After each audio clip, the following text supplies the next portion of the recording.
Hermanos, entiendo la gran responsabilidad que hay para un siervo presentar la palabra de Dios.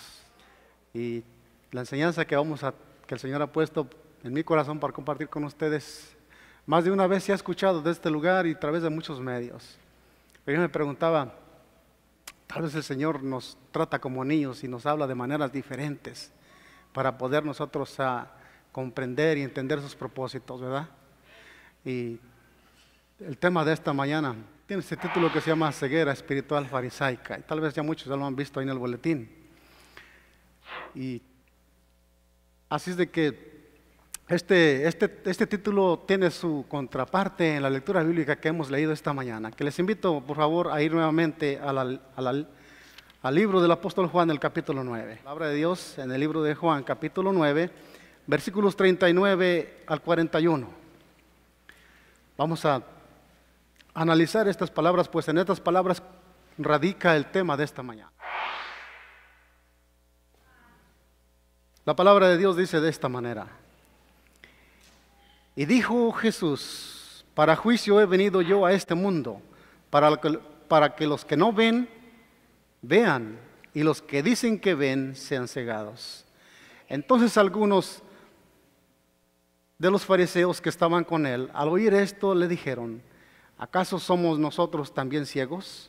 Jesús le respondió: si fuereis ciegos, no tendríais pecado, mas ahora porque decís, vemos, nuestro pecado permanece.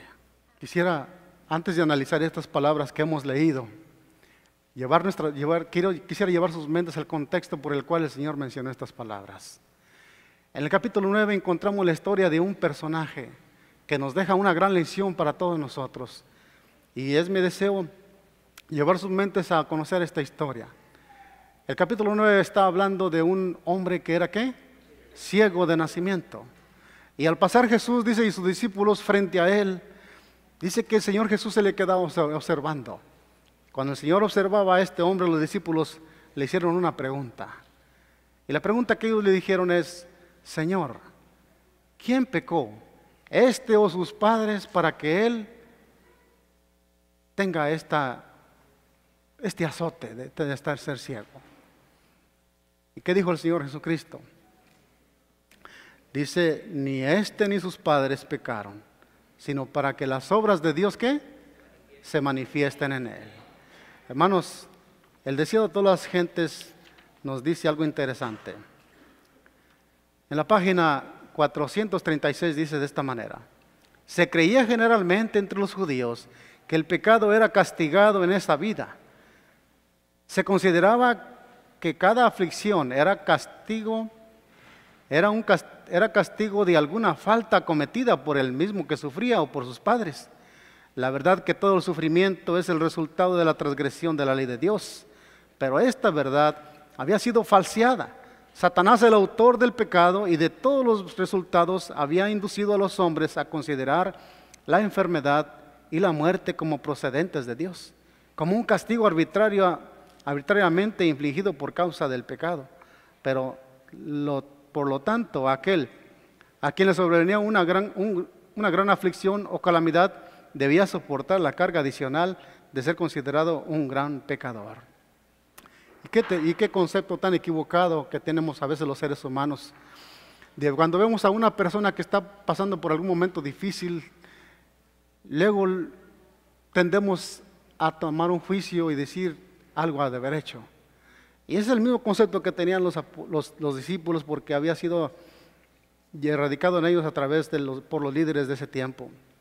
Pero hermanos, este hombre ciego no es que realmente lo hubiera pecado sus padres, sino que en verdad a veces la enfermedad, la muerte, pues sabemos que es la consecuencia de ¿qué?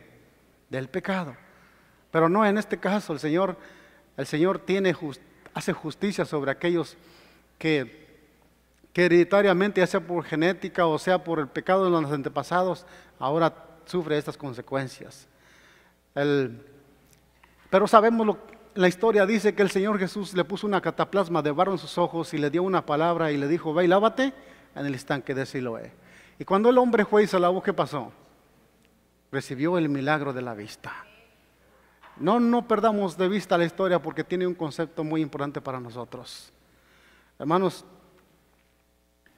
cuando él recibió la vista, imagínense, cuando a él le faltaba ese sentido en su vida, la vista es algo tan interesante, tan importante, pues por toda su vida había permanecido en una vida de tinieblas y ahora puede ver perfectamente todo. Dice el deseo de todas las gentes, dice en una partecita que dice que el ciego rebosaba de gozo y gratitud, contemplaba las maravillas ¿de qué? De la naturaleza y se llenaba de deleite ante la hermosura de la tierra y del cielo. Le relataba libremente su caso y otra vez ellos trataron de imponerle silencio diciendo, da gloria a Dios, nosotros sabemos que este hombre, es decir, no repitas que este hombre te dio la vista, es Dios quien lo ha hecho. Aquí encontramos ya un momento en que los escribas y los fariseos lo llamaron y lo llevaron. Y cuando este hombre recibió la vista, note que en lo que más se gozaba, en las maravillas ¿de qué? De naturaleza. Yo a veces pienso que como seres humanos estamos perdiendo un poquito la noción de poder admirar las cosas de la naturaleza. Y lo primero que me llamó la atención del Espíritu de Profecía, ¿cuál era lo que este hombre contemplaba y en qué se gozaba? Y él dice que relataba libremente su caso a otros, predicaba de lo que el Señor Jesús había hecho en su vida. Aquí hay lecciones tan importantes que si nos detenemos a visualizar cada una de estas lecciones, pues tardaremos mucho tiempo aquí. Pero quisiera avanzar con esto. Para este tiempo ellos lo llevaron, le hicieron un juicio, los líderes de ese tiempo. Lo interrogaron, dice. Y lo que ellos querían es que no lo aceptara a ese hombre que le había dado la vista como algo que venía del cielo. Pero el hombre se mantenía firme, decía, pero ¿cómo yo no voy a desaltar? Y yo no, dice, él es un pecador, dice, yo no sé si sea pecador, no, lo único que sé es que él me dio la vista. Y él iba predicando por todas las calles y aunque muchos lo confundían, le decían, creo que se parece al que estaba ahí, siempre mendigaba. Y de otros decían, no, se parece a él. Y él decía, no, yo soy el que recibió la vista, es por la gracia del Señor, ahora puedo ver. Y él no guardaba silencio ante lo que el Señor había hecho por él. A mí me llamaba la atención que este hombre era valiente, porque a pesar de que estaba frente a un concilio del liderazgo de ese tiempo, él se mantuvo firme en aquel que le había hecho ver la luz. Y nada pudo cambiar sus sentimientos hacia aquel que le había dicho, que le había dado la vista. Era algo interesante, tanto que como él se mantenía en ese concepto, dice que fue expulsado y desfraternizado. Durante ese tiempo ningún hijo, noten lo que quería decir, ¿qué pasaba cuando esto pasaba? Durante ese tiempo ningún hijo sería circuncidado, ningún muerto sería lamentado en el hogar ofensor. La sentencia era considerada como una gran calamidad y si no se mediaba arrepentimiento, era seguida por una pena mucho mayor. Imagínense, hermanos, para ser expulsado y desfraternizado era como una maldición para un hijo del pueblo de Israel en ese tiempo. Y yo me imagino que ahora el hombre sale del lugar donde estaba en ese concilio y ahora su gozo como que se va de su cara. Es verdad que siente gozo de poder ver, pero ahora está confundido, tiene una maldición de por medio, pues al ser desfraternizado, yo creo que ni sus padres lo podían recibir en su casa por temor a que también pasara algo de esa manera. Me imagino que lo miraban como un disidente, como alguien que se había rebelado contra lo divino. Y él dice que ahora caminaba por las calles, ahora aquellos que lo miraban, ahora ya no le preguntaban y él se sentía solo en la calle. Hermanos, pero fue en estos momentos cuando alguien se le acercó. Hermanos, el Señor Jesús nunca deja solo a un hijo de Dios. Él siempre va a estar a su lado. Se le acerca a alguien y le toca por el hombro por atrás. Y me llama la atención la pregunta que el Señor Jesús le hace. Y esa pregunta nos la hace a nosotros también. Y la pregunta que el Señor le hace, ¿crees en el Hijo de Dios? El hombre dice, ¿y quién es para que yo crea? Y Cristo le dice, el que habla contigo, el que te dio la vista, el que está aquí frente a ti, Él es el Hijo de Dios. Cuando yo miraba esto, dice la Escritura, la palabra de Dios dice que el hombre cayó a su rostro, a sus pies, con su rostro en tierra, dice, y adoró a Cristo Jesús. Yo me pregunto, ¿qué tan difícil sería para la gente entonces reconocer de verdaderamente en Cristo al Hijo de Dios, al Mesías, al Salvador del mundo? Y este hombre que acababa de ver, ni siquiera vio quién lo sanó. Solamente sabía que era un hombre que se llamaba Jesús, pero no sabía quién era. Le preguntaban, ¿y quién es? Dice, no lo sé, solamente me dijo, ponte, me puso el barro y me dijo, ve y lávate. Y yo vi, dice, y yo necesito buscarlo, decía él. Hermanos, cuento esta historia para entender el concepto por el cual el Señor mencionó estas palabras. Cuando él estaba allí adorando y reconociéndole como el Hijo de Dios, allá en un poquito, no muy lejos, había unos, yo digo que eran espías, porque siempre seguían al Señor Jesús. Donde quiera que el Señor Jesús, siempre andaban por ahí, a veces encubiertos, a veces descubiertos, pretendiendo que iban a hacer algo, pero siempre andaban siguiendo a Jesús para acusarlo, para encontrarle algún error y poder acusarlo y llevarlo a la muerte. Desde hace mucho tiempo ellos querían hacer eso. Y ahí estaba un grupito de estos hombres de liderazgo de ese tiempo, un grupo de fariseos. Y el Señor sabía que ellos estaban observando lo que estaba pasando. Y en ese contexto el Señor mencionó estas palabras. Yo les invito una vez más a leerlas, porque yo quisiera que ustedes se quedaran familiarizaran mucho con estas palabras. Dice, el 39 dice, y dijo Jesús, para juicio he venido yo a este mundo, para que los que no ven, ¿qué? Para que los que no ven, vean, y para los que dicen que ven, sean cegados. Entonces algunos de los fariseos que estaban con él al oír esto le dijeron, ¿acaso nosotros somos ciegos también? Jesús le respondió, si fueran ciegos no tendrían pecado, mas porque ahora dicen que ven, vuestro pecado permanece. Estas palabras tienen una connotación, hermanos, muy, muy interesante. Creo que a la pregunta del Salvador dice, ¿crees tú en el Hijo de Dios? El ciego respondió, ¿quién es, Señor, para que crea en Él? Jesús le dijo, le has visto y el que habla contigo Él es. El hombre se arrojó a los pies del Salvador para adorarle. No solamente había recibido la vista natural, sino que ¿qué? También habían sido abiertos los ojos de su entendimiento. Cristo había sido revelado en su alma y le recibió como el enviado de Dios. Esto es sorprendente. Había un grupo de fariseos riendo cerca y al verlos trajo a la mente de Jesús el contraste que siempre se manifestaba en el efecto de sus obras y sus palabras. El Señor Jesús sabía que si hablaba una palabra, estaban escuchando. Iba a levantar en ellos algo que los incomodaba. Y si hacía alguna obra, pues también. En nada estaban de acuerdo con lo que Jesús hacía. Pues era un día de sábado, un día de reposo como hoy, que el Señor pasó, a lo mejor saliendo de la sinagoga, o a lo mejor yendo a la sinagoga con sus discípulos frente a un hombre ciego y le hizo este milagro. Y cualquier acción que él hiciera, para los judíos estaban buscando la manera de atacarle siempre. Por eso el Señor dice que él sabía el contraste que había y que manifestaba en el efecto de sus obras y de las palabras que dijera. Por eso él mencionó estas palabras, dijo, yo para juicio he venido a este mundo, para que los que no ven, vean, y los que vean sean cegados. Cristo había venido para abrir los ojos del ciego y para dar luz a los que moran en las tinieblas. Hermanos, en cierta manera, la palabra que se predica en este lugar, la palabra que escuchamos de diferentes medios, mientras provenga de este libro, que es la palabra de Dios, se convierte a veces en juicio para nosotros. Porque Cristo es la palabra viviente. Cristo es la palabra viviente. Y se convierte en juicio para muchos. Muchos van a poder ver, muchos que no miraban van a poder ver, y muchos que decían que miran, se van a quedar en las tinieblas. ¿Por qué? Porque rechazan la palabra. Al rechazar el mensaje que el Señor manda a su pueblo, se quedan en las más tinieblas, oscuridad. Dice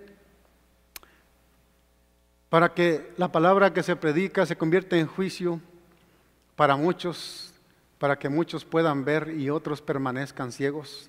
No porque el Señor quiere que así sea, sino porque unos al rechazar la luz permanecen ciegos y otros y están condenados a menos que acepten la luz.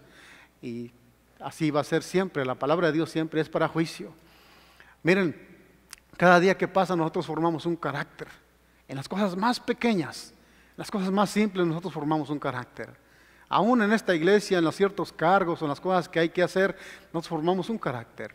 Aún en tratar de venir a la iglesia estamos formando un carácter nosotros. Por ejemplo, si vamos a decir que hoy yo diga, no, hoy no voy a la iglesia. Yo sé que ir a la iglesia es bueno para mi vida espiritual.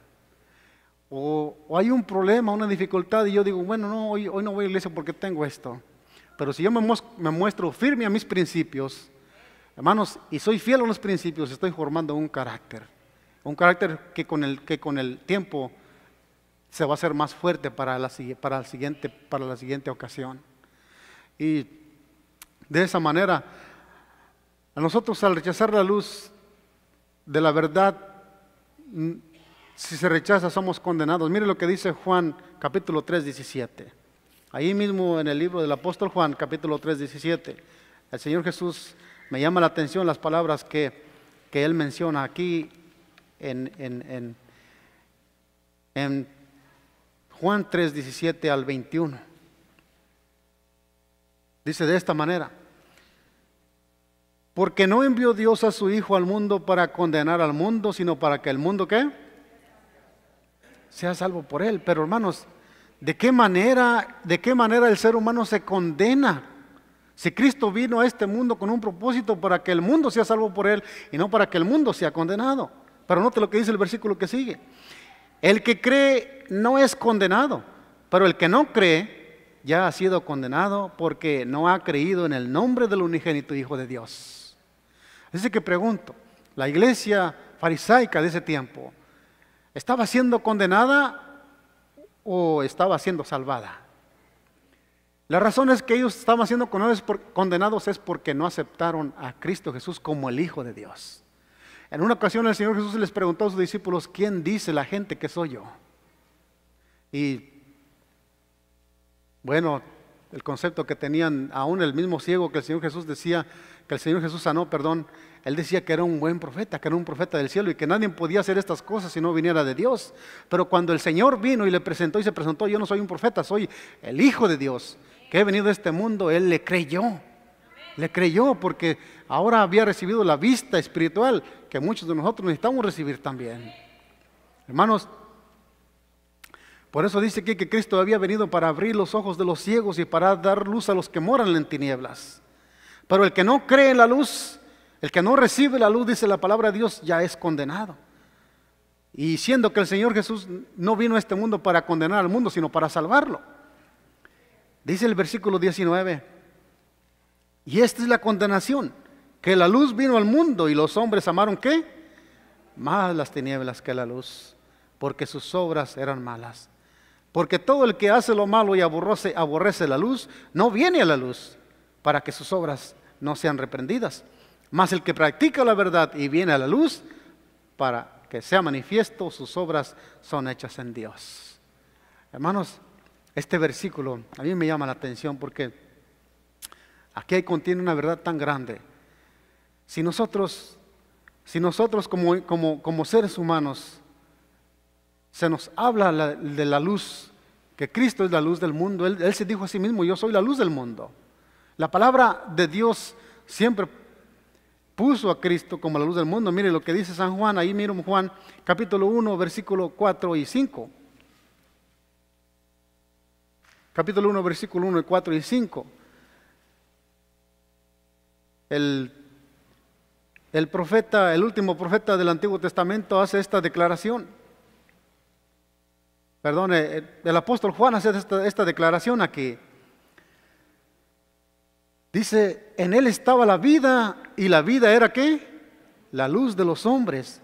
La luz en las tinieblas resplandece y las tinieblas no prevalecieron contra ella. Hermanos, Así es de que Él se hacía la luz, se hacía llamar la luz de este mundo. Ahora, nosotros tenemos que entender el concepto de lo que está pasando con el ciego y los fariseos que están allí. Dice esta palabra: Cristo había declarado ser la luz del mundo, y el milagro que acababa de realizar era un testimonio de su misión. El pueblo que contempló al Salvador en su venida fue favorecido con una manifestación más abundante de la presencia divina que la que el mundo jamás había gozado antes. El conocimiento de Dios fue revelado más perfectamente. Por esta misma revelación, los hombres fueron juzgados. Su carácter fue probado y determinado su destino. La manifestación del poder divino que le había dado al ciego vista natural, tanto como espiritual, había sumido a los fariseos en las tinieblas más profundas. Algunos de sus oyentes, al sentir que las palabras de Cristo se aplicaban a ellos, preguntaron: ¿somos también nosotros ciegos? Hermanos, yo me preguntaba, y pregunto a ustedes, ¿qué tan ciegos estaban los fariseos para no reconocer a Cristo como el Hijo de Dios? A pesar de todas las maravillas que había hecho, de todos los milagros que hacía. Y me llamó la atención la cita que leímos antes, dice que en su tiempo se manifestó más vívidamente, tuvieron una revelación divina más cerca que cualquier tiempo que el ser humano había existido en esta tierra. Porque Cristo encarnado en persona vino a este mundo y les tocó a ellos vivir en ese tiempo. Ellos tuvieron una manifestación más grande que cualquiera de nosotros podemos tener. Y yo no sé por qué, por ejemplo, el apóstol Juan hace esta declaración tan importante e interesante cuando dice: y el Verbo se hizo carne, dice, y habitó entre nosotros, dice, y vimos su gloria como la del unigénito Hijo de Dios. Hermanos, esa declaración era para que todo ser humano que vivió en ese tiempo hubiera reconocido en Cristo al Salvador del mundo. Y todo el mundo, imagínense solamente los 120 que aceptaron a Cristo como el Hijo de Dios. Gracias a ellos ahora y nosotros podemos gozar también de conocer el Evangelio. Pero ¿qué sería si los líderes de la iglesia en ese tiempo, si todo el mundo hubiera aceptado a Cristo como el Hijo de Dios, este mundo fuera otro en ese tiempo? Ahora en este tiempo, ¿cuántos aceptan a Cristo como el Hijo de Dios? Yo veo al mundo de afuera y veo tras otros dioses paganos, dioses ajenos, y veo aún el cristianismo también desviado del verdadero conocimiento de la palabra de Dios. El Señor mencionó allí en Lucas 5:32, dice: yo no vine a llamar a justos, sino a ¿qué? A pecadores. También en Mateo 9:13 decía que Él dijo: los sanos no tienen necesidad de médicos, sino los enfermos. Hermanos, si nosotros no nos consideramos, los fariseos no se consideraban que tenían una necesidad, no se consideraban que estaban ciegos, ellos creían ver. Por eso Jesús les respondió, dice: si ustedes fueran ciegos, su pecado, si fueran ciegos, no tuvieras pecado. ¿Por qué? Porque si, hermanos, mientras nosotros estamos ciegos, no conocemos nada del plan de salvación, no hay pecado. Pero una vez que viene a nosotros el Evangelio, vino para juicio. Y hacia que rechazamos o lo aceptamos. Entonces, si nosotros aceptamos a Cristo, el mensaje de salvación, entonces el pecado no permanece. Pero si lo rechazamos, nuestro pecado permanece. Si Dios hubiese hecho imposible para vosotros ver la verdad, vuestra ignorancia no implicaría culpa. Mas ahora, porque dicen vemos, os creéis capaces de ver y rechacéis al único medio por el cual podría recibir la vista a todos los que perciban su necesidad. Yo me preguntaba y yo me decía: ¿cómo es posible que con tanta luz recibida el pueblo de Israel antiguo estuvieran en esta condición? En todos los ritos, todas las fiestas, las ceremonias y todos los servicios del santuario, hermanos, ahí estaba encerrado el plan de redención para todo ser humano. Y ellos, que eran los que celebraban estas grandes ceremonias que contenían un mensaje grandísimo y alto, que todo significaba y representaba al Hijo de Dios. Yo me preguntaba cómo pudieron estar tan ciegos cuando Él vino y no lo reconocieron. El cordero que sacrificaban en el sacrificio representaba ¿a quién? A Cristo. El candelero que estaba y alumbraba el santuario, ¿quién representaba?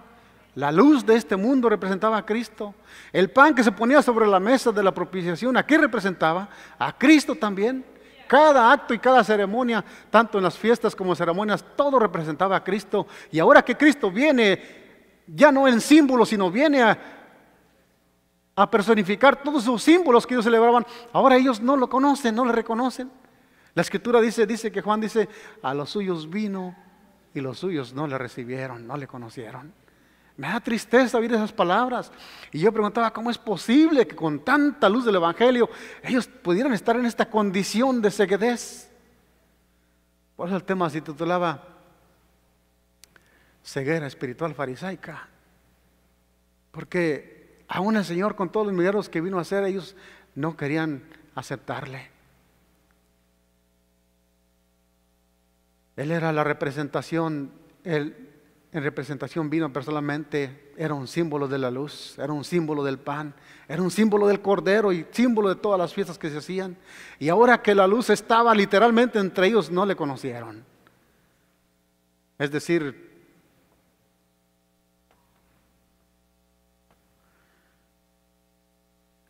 eso sí es estar completamente ciego, y aún así el Señor tenía misericordia de ellos y los ofrecía curarlos, pero ellos decían que miraban.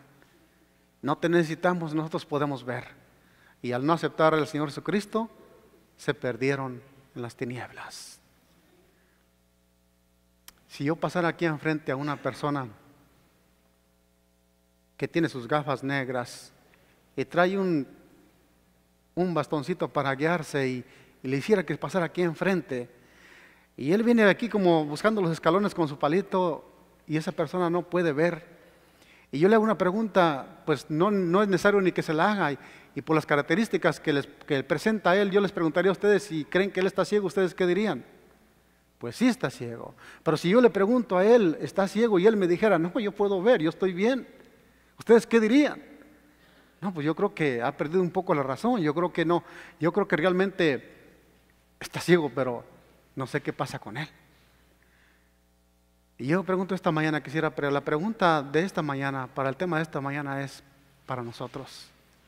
Y esta es la pregunta: ¿nosotros estamos ciegos o podemos ver? ¿Qué contestaríamos a esa pregunta? ¿Estamos ciegos o podemos ver? Si nosotros decimos que podemos ver, nos va a pasar lo mismo que a los fariseos. Si nosotros no aceptamos ser curados de nuestra ceguedad espiritual, vamos a quedar sumidos en el error de las tinieblas. Pero nosotros decimos, Señor, sáname, úntame el barro espiritual para que yo pueda verte, Señor, y reconocerte como el Hijo de Dios, que pronto ha de venir a rescatar este mundo. Hermanos, y sin embargo, muchos de nosotros cumplimos algún papel importante en esta historia. Jesús proporcionaba ayuda infinita para los fariseos, pero los fariseos no confesaban necesidad alguna. Rehusaban venir a Cristo, por lo tanto, fueron dejados en una ceguedad de la cual ellos mismos eran culpables. Jesús dijo, vuestro pecado permanece. Si no venimos a la luz, nuestro pecado permanece. ¿Por qué? Porque si no reconocieron a Cristo, el Hijo de Dios, ellos lo querían. ¿Qué querían hacer con Jesús? ¿Lo querían qué? Lo querían matar. ¿Lo odiaban? Lo odiaban. ¿Tenían pecado los judíos? ¿Violaban y transgredían la ley de Dios?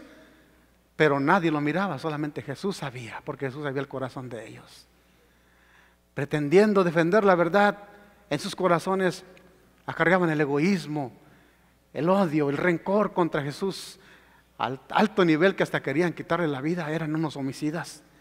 Y en algún momento este Señor les dijo, de vuestro padre el diablo son ustedes. Terribles declaraciones que el Señor Jesús hizo. Yo decía, Señor, Dios me libre de una declaración así. Por eso, hermanos, es bueno estar ciegos, pero no es bueno aceptar que vemos, porque el Señor no viene para darle ciego, para dar vista a los que ven, sino para dar vista a aquellos que no ven. Y ese sería en esta mañana el mensaje de hoy. Porque hay un mensaje para la iglesia y para el pueblo de Dios en este último tiempo. Y ese mensaje que nosotros necesitamos examinarlo a la luz del Espíritu de profecía para que no caigamos en la misma condición en la que cayeron el pueblo antaño.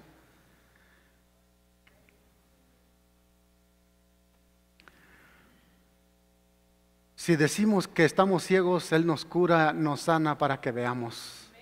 Jesús nos conoce muy bien. Y vamos a ver lo que el Señor Jesús está diciendo en el libro de Apocalipsis 3, capítulo 3, versículo 14 al 17.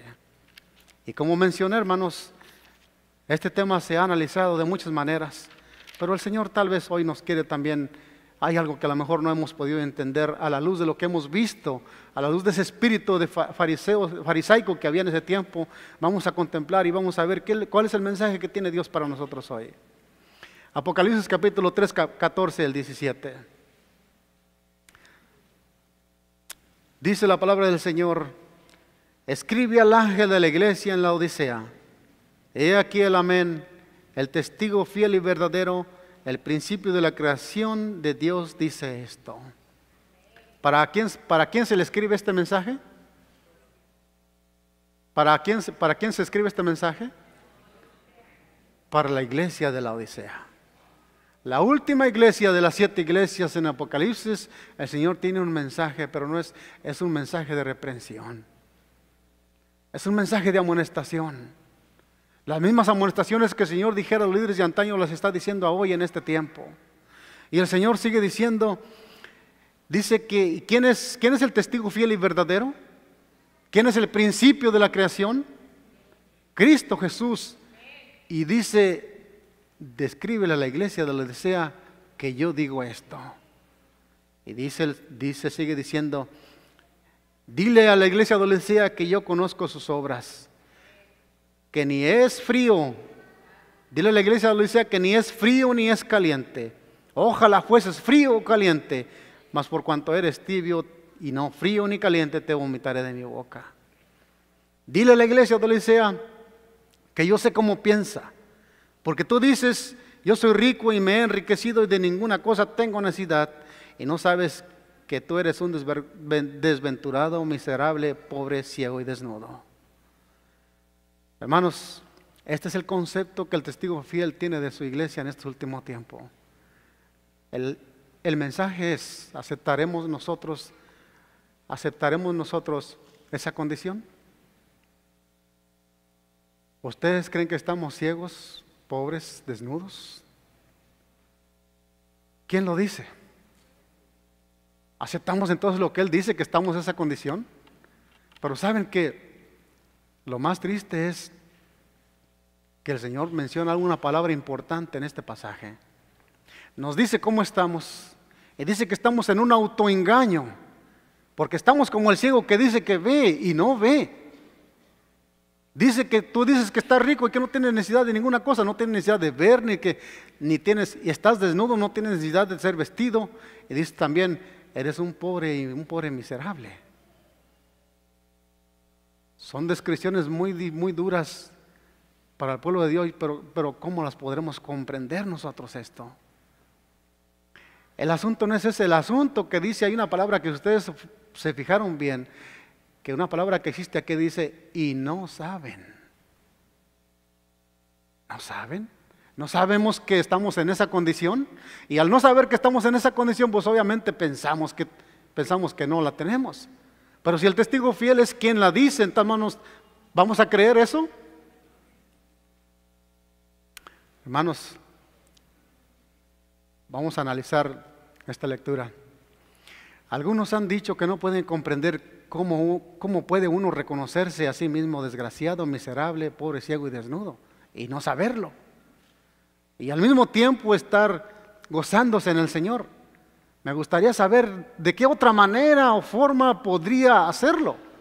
Me gustaría saber de qué forma podría gozarse en el Señor alguien que piensa que todo está bien en Él.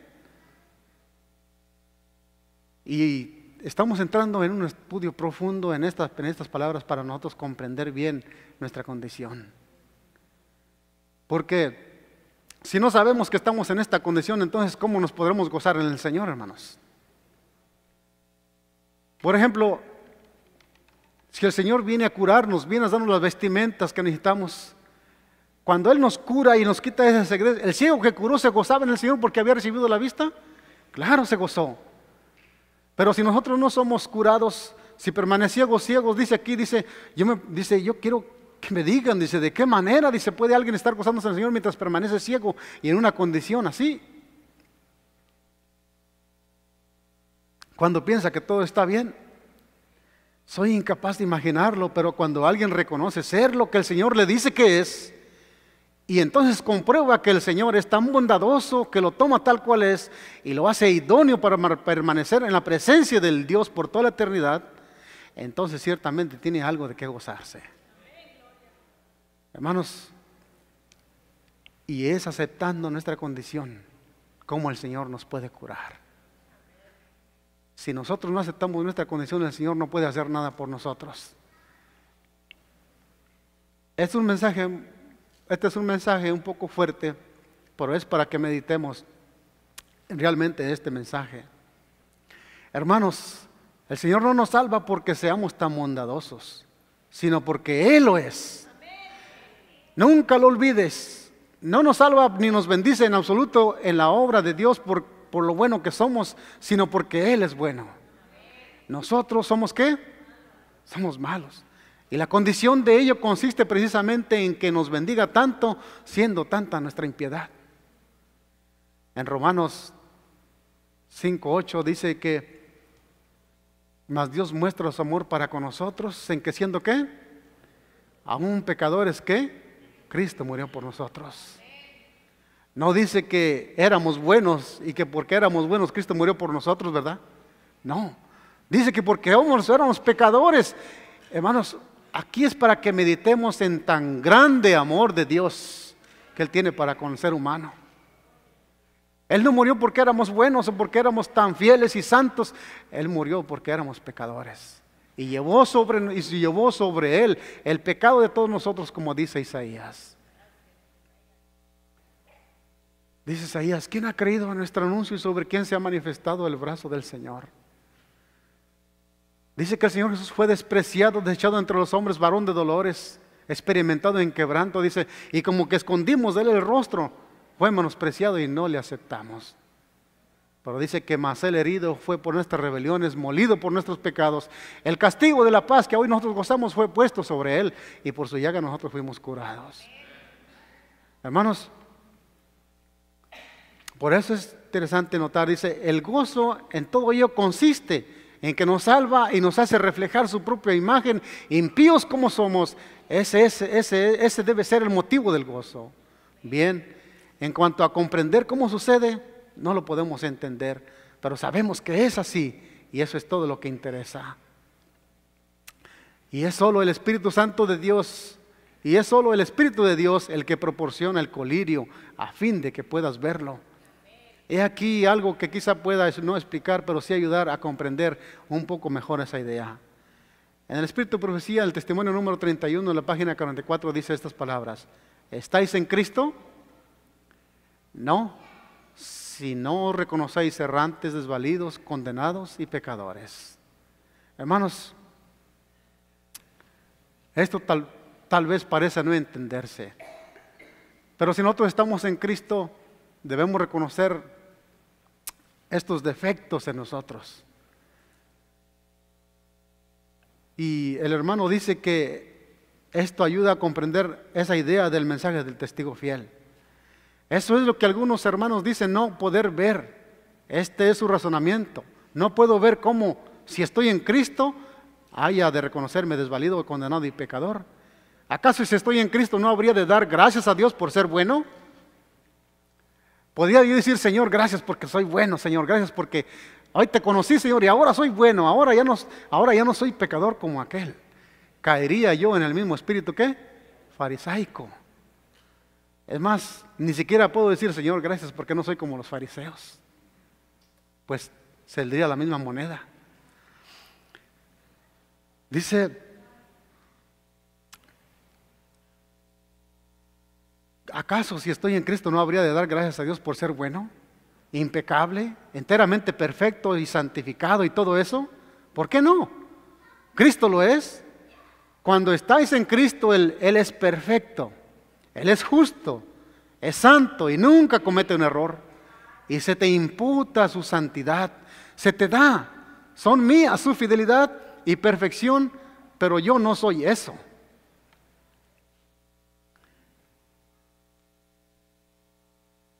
Perdón, me brinqué. El problema de un ladicense radica en que se adjudica estas características a sí mismo y no entiende que son los méritos de Cristo y no los méritos de nosotros. Hay muchos que no se dan cuenta de su situación, están ciegos espiritualmente. La palabra de Dios en 2 Corintios 13:5 dice, examinaos vosotros mismos si estáis en la fe, probaos a vosotros mismos o no conocéis a vosotros mismos que Jesucristo está en vosotros, a menos que estéis reprobados. Confío, dice la sierva del Señor, en que ninguno de nosotros será reprobado. ¿Está Cristo habitando por la fe en nuestros corazones? ¿Su Espíritu habita en nosotros?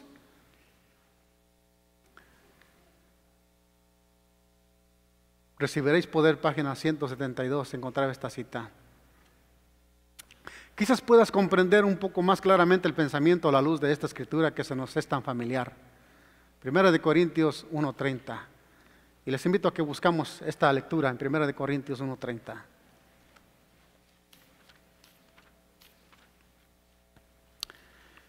Dice de esta manera: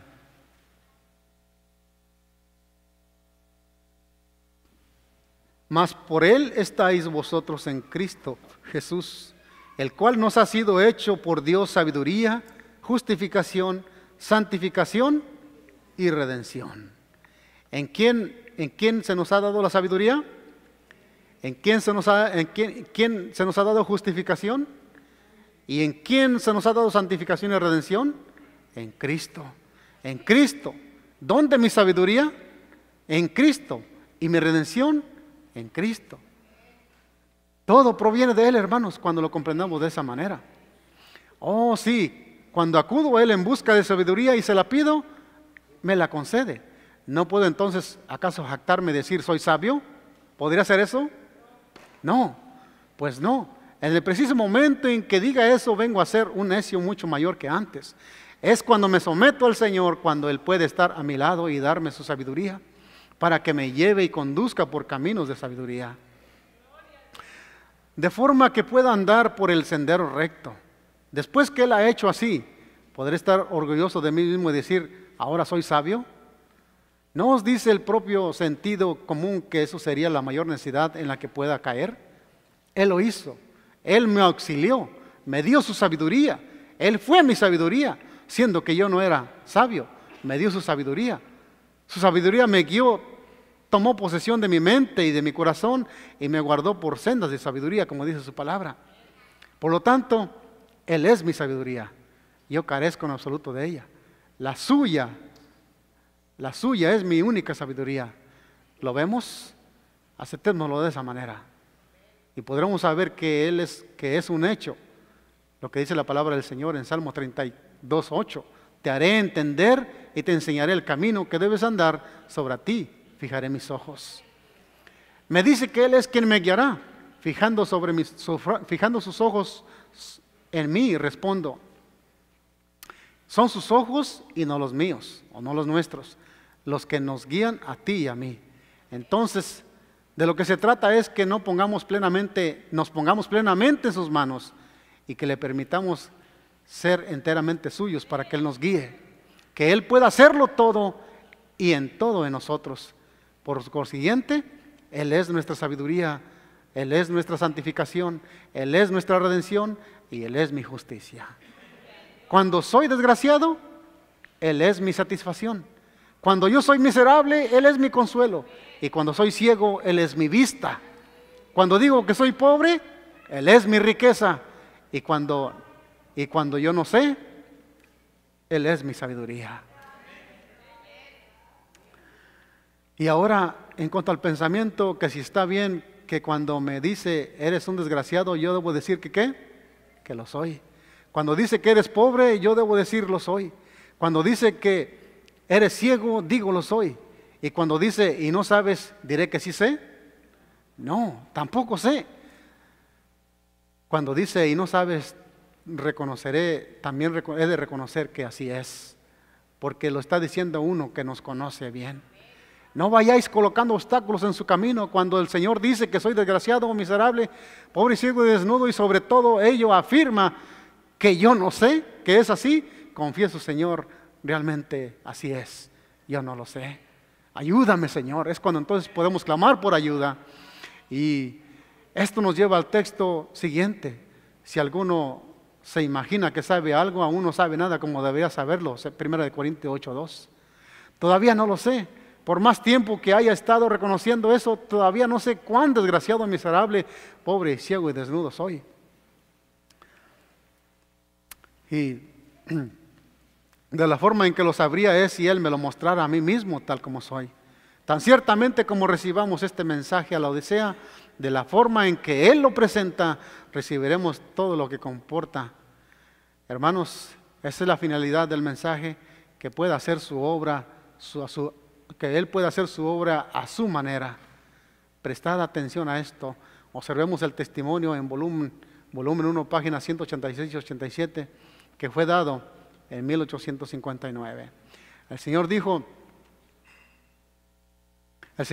ahí en Marcos 2:17 que Él no vino a buscar a justos, sino a pecadores, como ya habíamos mencionado.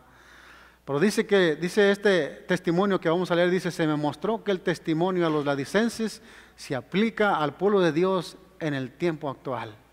La razón por la que no ha cumplido una obra mayor es por la dureza de sus corazones.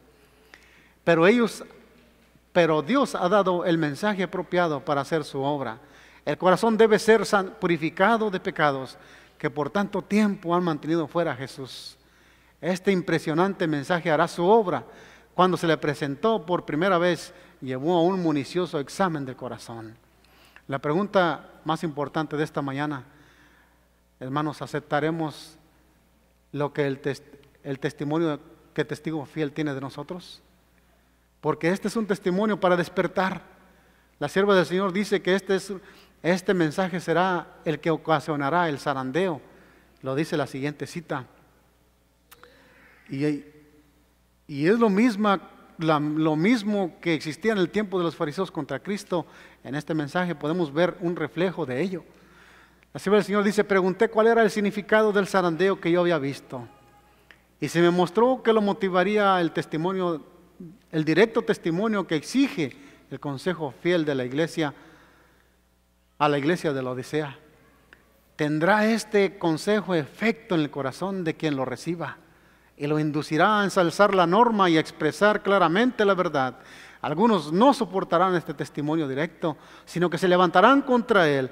Y esto es lo que causará un zarandeo en el pueblo de Dios.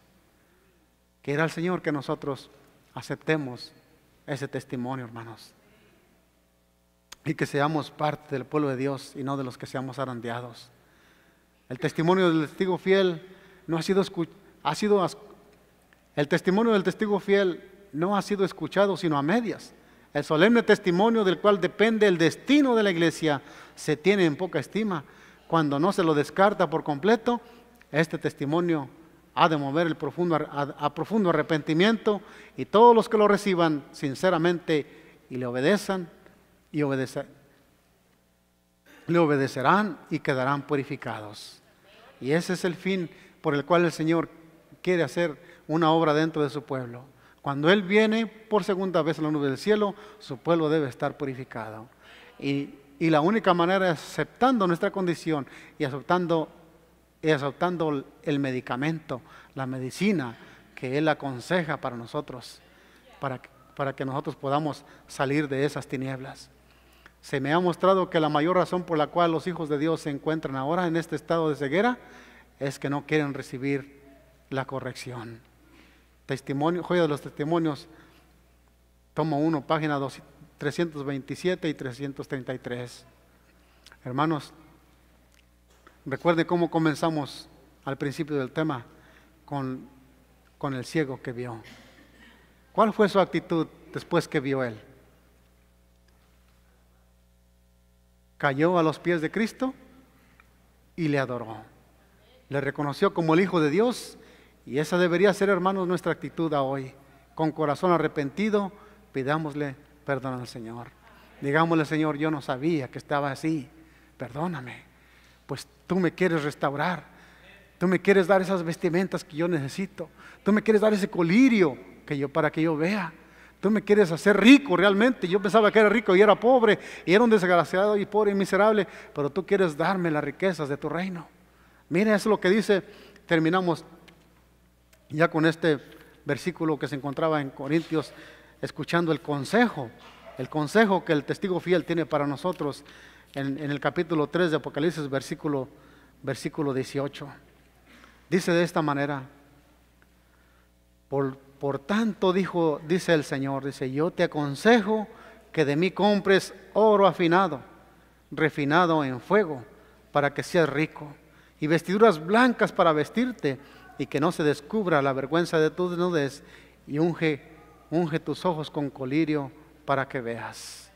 Hermanos, el ciego pudo ver que a quien tenía enfrente era el Hijo de Dios.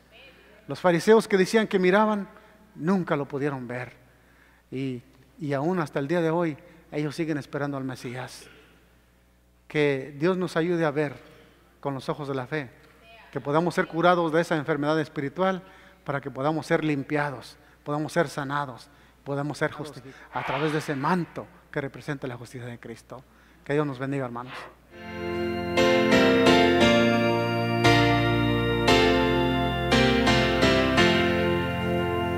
Sed puros y santos, mirad al Señor, permaneced fieles, orad sin cesar, y que la palabra del buen Salvador os lleve en la vida.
Si nosotros creemos en este mensaje de este canto, es un hecho lo que dice. Él nos está dispuesto a salvarnos, y para Él, si nosotros lo aceptamos, Él ya nos salva de esa maldad. Nos llama, pero nos llama a ser puros y santos. Nos llama a orar en secreto y a pedir ese colirio para poderse reflejar la imagen de Cristo en nosotros. Vamos a orar para despedirnos, hermanos.